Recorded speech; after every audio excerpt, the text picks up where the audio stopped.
It's the early hours of the morning, and for some reason around this time, I'm a bit of a night owl. But for some reason around this time, my Wi-Fi is always temperamental, so I'm going to record this anyway and then upload it a bit later. Um, there's a number of topics I could discuss, but I think this one fits the narrative as much as anything. The issue that I want to discuss, which is it's related to solitude and loneliness. Now, those two things are not exactly the same, of course, because solitude isn't necessarily a bad thing. Sometimes we need time to ourselves, and most people value some degree of independence. Um, so I don't think solitude's a bad thing, but loneliness certainly can be very detrimental to mental health. It can be a very unpleasant thing. Um, So those issues are kind of connected to what I'm going to be talking about here. I could very well have made a video about either of those, but they come into this anyway. I'm taking my shirt off. It's quite warm in here. If you bear with me a second. So I'm going to use an analogy for life, and this isn't my creation. I'm sure I read it somewhere, but I think it's a very good analogy. It's a very useful analogy. Imagine a very, very long train journey. Imagine one of those, like the Trans-Siberian Railway or one of those really long journeys across North America. Um, and imagine that's a lifetime, right? That journey is a lifetime. So imagine that there's numerous stops along the way. Okay, so this is a long, extensive train journey. In fact, you can get those sort of therapeutic videos for you. Sorry to digress here, but you can listen to sounds of nature, like rainforest sounds or whatever. But one of them is actually sound of a train's wheels chugging along. This is ostensibly is one of those older trains, but it's said to be relaxing. People can find that rhythmatic consistency relaxing. Um, So anyway, we're on this long train journey of life, and each station, imagine that some people get on and some people get off, but you're on the journey the whole way from destination A to destination B.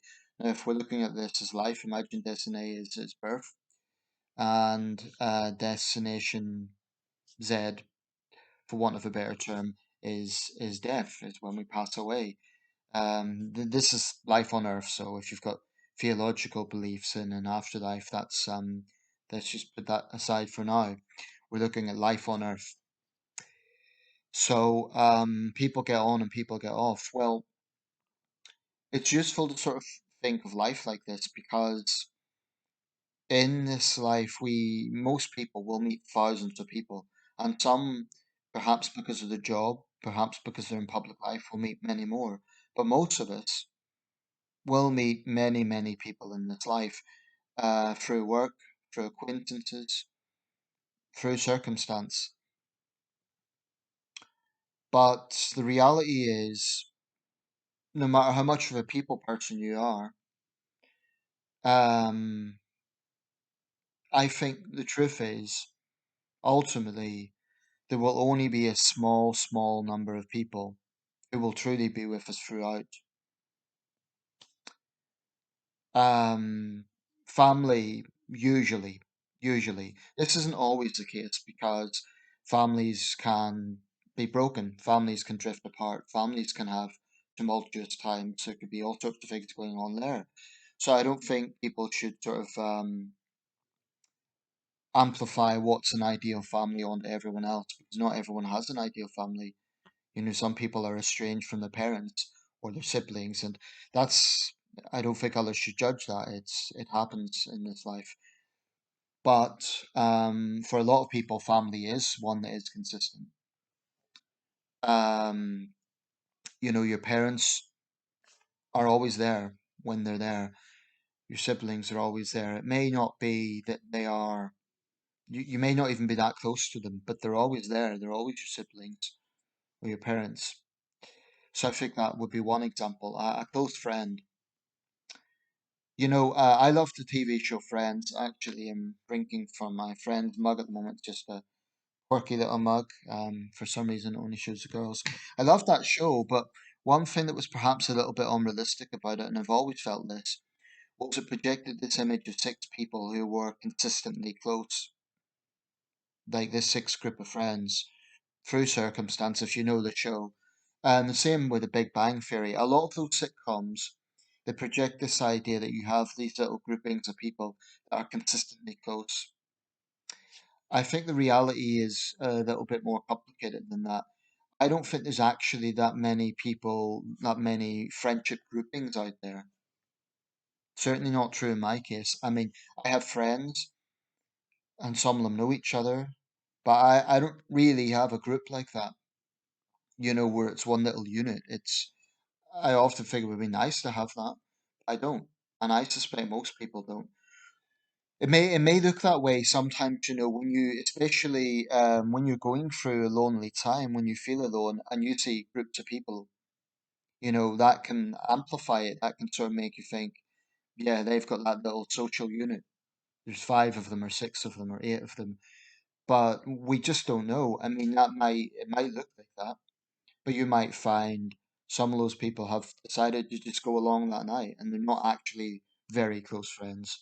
So sometimes we can look at these social circumstances and assume that it's these tight little social units, and maybe it's not. Maybe it's not. So as much as I like friends, I think that was a little bit unrealistic that you would have this situation of six people staying close together for years and years, and none of them kind of drift away. I know there were storylines where Chandler got a job in Tulsa and Rachel was going to move to Paris, but fundamentally they were all in this close knit little social circle for what, 10 years?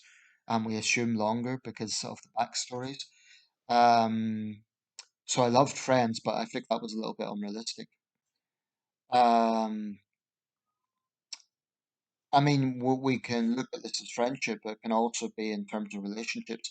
And here's the thing I've learned, and it is a hard lesson. You can get close to someone and you can have fun with that person.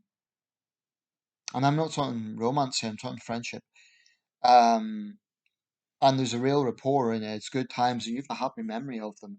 But then second time around, you see them and it's just not quite the same thing. I've had that experience whereby I got close to someone through a mutual event that we were at, and I've just good memories from that. It was all fun and it was all good, and we had a laugh and we became friends. Um, but I met her some years later. Um, we arranged to meet up, and she agreed. And something was different. It just wasn't the same feeling. It's like she was distracted, or maybe there was something going on in her life. I don't know, but it wasn't as I remembered. It wasn't the sort of fun time that I remembered. Um, so we get situations like that in life sometimes, which whereby people aren't quite as we remember them, or maybe it's not so much that the person has changed, it's that the circumstances have. Um, and that can be disappointing. That can be quite difficult.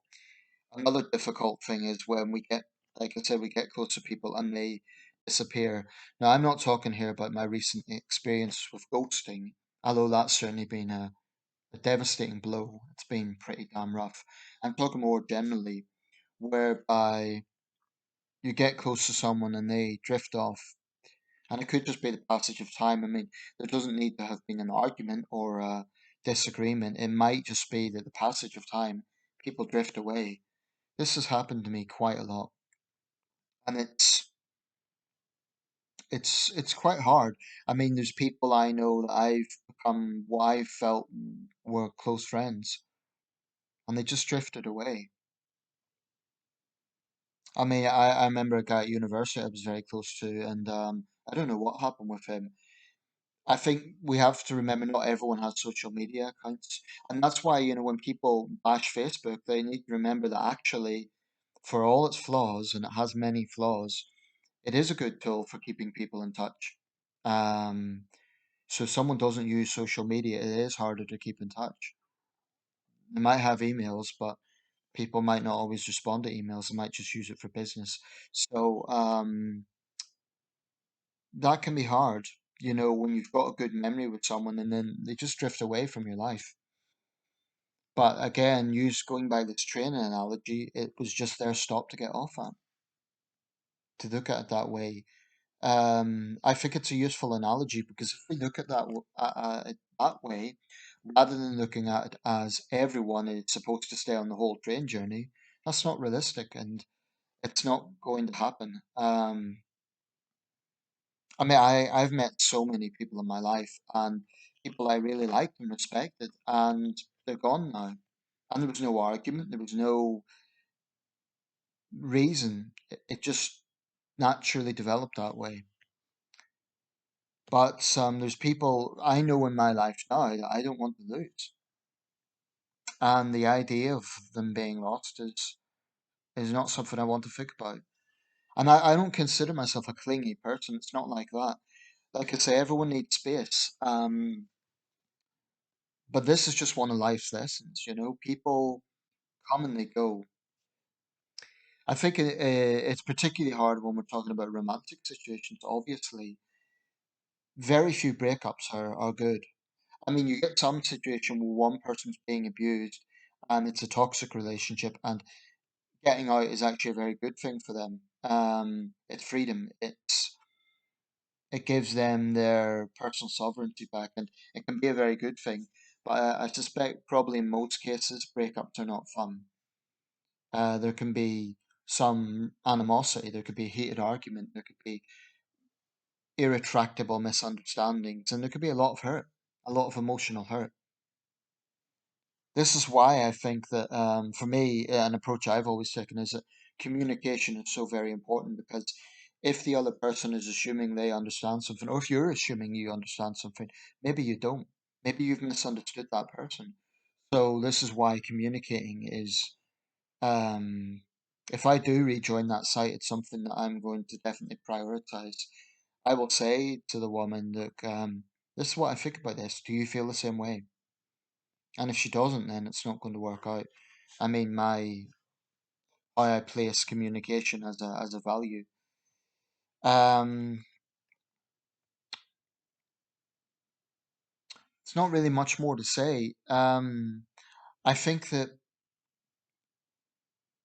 whilst it's hard to lose people that we were close to, we also need to remember that there's new people waiting in the horizon in the future. So you may have got really close to someone, and you think, I miss him, I miss her, I miss them. Might be a couple, it might be a group of people, and it can be very hard because all you've got is memories. But memories can be a beautiful thing. I mean, we shouldn't disregard memories. And then we've got future. We have. I'm 36. I've got the rest of my life ahead of me, or a good chunk of it anyway. Um, so I have to remind myself that there are hundreds, thousands of people out there I haven't met. Now, most of those will just be acquaintances. A small number of them might become very important people. I'm hoping to find the love of my life when she comes. But the thing about relationships is I know the sketch by now. I've been through enough of this to understand quite a lot of it. If you're too desperate and you just, you know, try and will someone into your life, it's not going to happen. But by the same token, there's nothing wrong with being proactive and trying to find the person. I mean, one thing about online dating, okay, I might still be single, but I did make some friends through it, and that counts for something. Um, and some of those friends, have been they've taught me things. And you know what? Even if they don't stay in my life forever, they've taught me things. This is something, other people can teach us. I think we have to have the humility. I'm not saying you need to like just pander to advice. Um, but other people's insights can be can be teaching. We have to have the humility to remember we don't know everything. And sometimes considering other people's perspectives on things can be very helpful. I mean, a lot of the things that I talk about in my videos are unquestionably linked to influences from others. Although I'm a very thoughtful person and I do reflect on things, certainly there's a lot of influences there. Okay, I'm going to wrap this up, but if you ever feel alone, if you ever feel like someone's betrayed you or abandoned you, it's a totally human feeling. We all get frustrated, and people shouldn't be inconsiderate. But that's human nature. I mean, we can't unfortunately project our values onto others, or we have a right, I think, to feel betrayed or frustrated if someone treats us unfairly, if they've been inconsiderate. But the approach I'm trying to take, for example, with my ghosting experience, is not to allow her lack of consideration to dominate my life. That's the key. You can't let other people's actions bring you down. It's their problem. I mean, she's going to have to deal with that approach that she takes, but she'll do it to another guy. And she'll find that she's not going to find anyone because, and this isn't like vindictive. I don't have any animosity to her, but it's just the point that it's it's easy to sort of think that someone has the upper hand if they've hurt you, but um, they end up hurting themselves in the long run. And sometimes, I'll make this final point, sometimes, we can think that someone's gone from our life. Why? Why did they leave? Why did they drift away? We were good friends, or there was no issue. Why have they drifted away? But it might just be a grand design, and it might well be that at a future date we realize, well, actually, it made sense because I've met this person now, and that person, they weren't a bad person, but it was just the right time. They were right at that time. And like I say, there will be some people, a small number of people, usually family members, but it could be a particularly close friend, possibly the love of your life as well in a romantic context, who really is there throughout. I mean, you see these elderly couples and they've been married for 60, 70 years. That's a beautiful thing, but it's not that common.